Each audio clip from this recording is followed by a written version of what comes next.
This is a Miller philosopher. The House of Finwe has always been one of the most dramatic families in Tolkien's entire legendarium. Pride, grief, political tension, and of course, Melkor stirring the pot like the universe's most dedicated gossip blogger. But the moment everything truly fractures is the infamous confrontation where Feanor threatens his half-brother Fingolfin at sword point.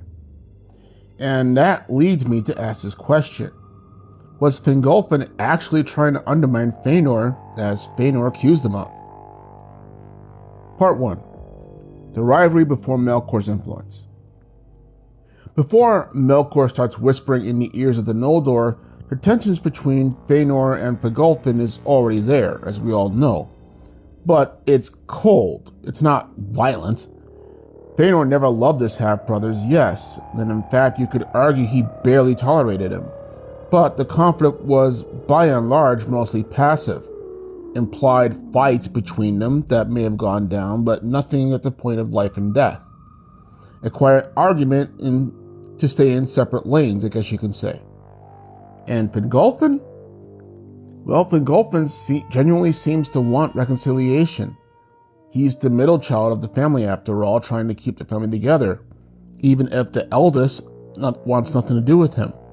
While at the same time, he's also the shield for his step-family, bearing the brunt of Feanor's resentment. So, the seeds of rivalry existed, but they weren't explosive yet. Point 2. Melkor targets the weak point.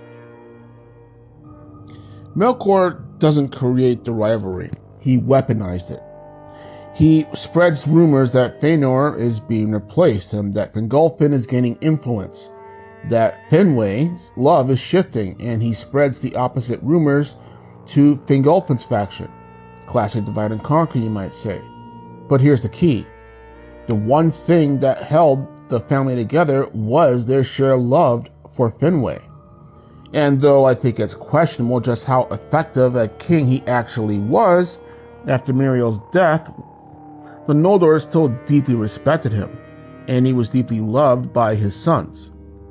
His murder later proves that.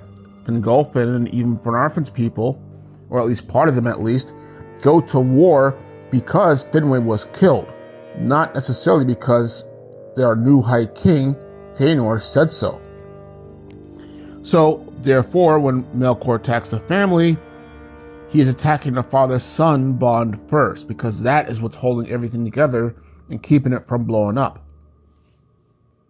Part 3. Feanor's perspective. Feanor is already hot-tempered, brilliant, and fiercely protective of his father, but now he's also becoming politically vocal.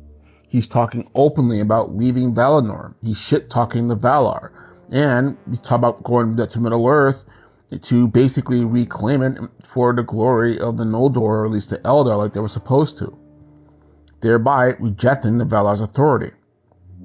Now, to many of the Eldar overall, Middle-earth is arguably almost a myth at this point.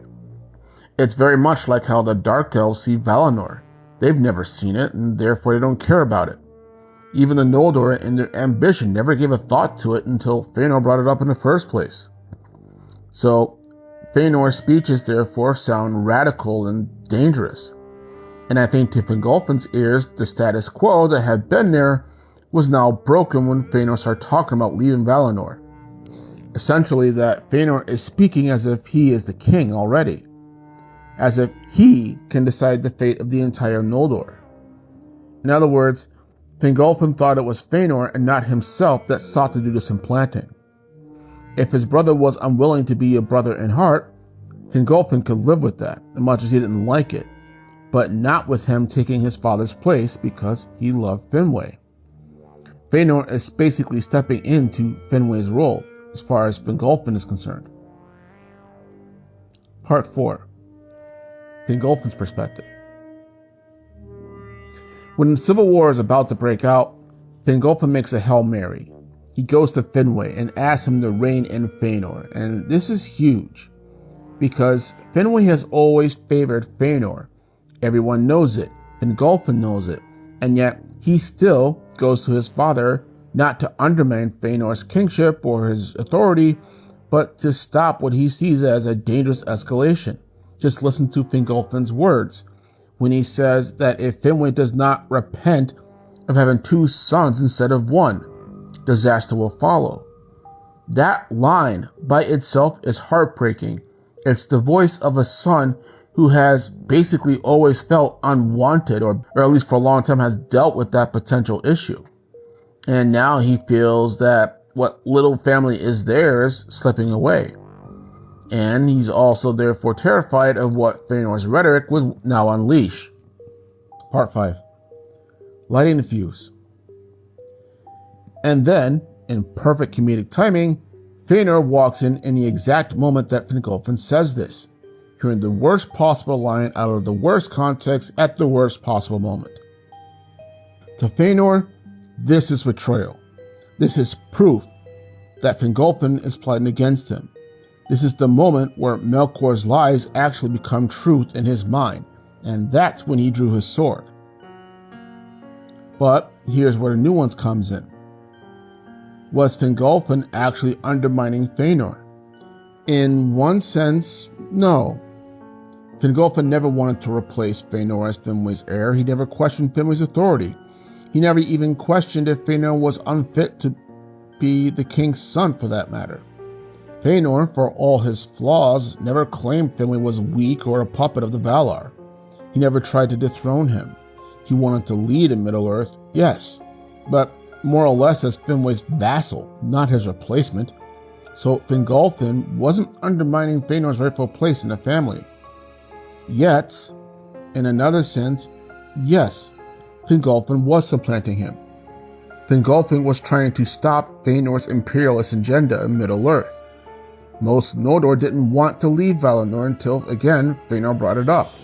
They didn't care about Middle-earth.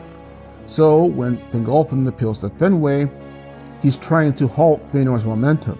And even worse, he's also more or less portraying Feanor to their father as some kind of threat to the Noldor overall, which clearly in Feanor's mind he is not. From Feanor's perspective, that is the definition of undermining him. Not of his kingship, perhaps, but his mission. And because Feanor's identity is arguably tied to his creations, ambitions, and sense of destiny, perhaps opposing his goals basically feels like opposing him. And into the tragedy. Both brothers are actually acting from a place of sincerity. The tragedy is that both brothers also misinterpret each other's motives at the exact moment when an understanding could have saved them. And so, therefore, yes, Feanor is technically correct that Fingolfin was trying to supplant him. But he was wrong about why. Fingolfin was not trying to steal his place. Fingolfin was trying to save his brother, his people, and his father from a future that he feared was starting to spiral out of control. In part 2, I will further explore how this misunderstanding almost gets rectified. This is the Middle-earth Philosopher. Have a good day.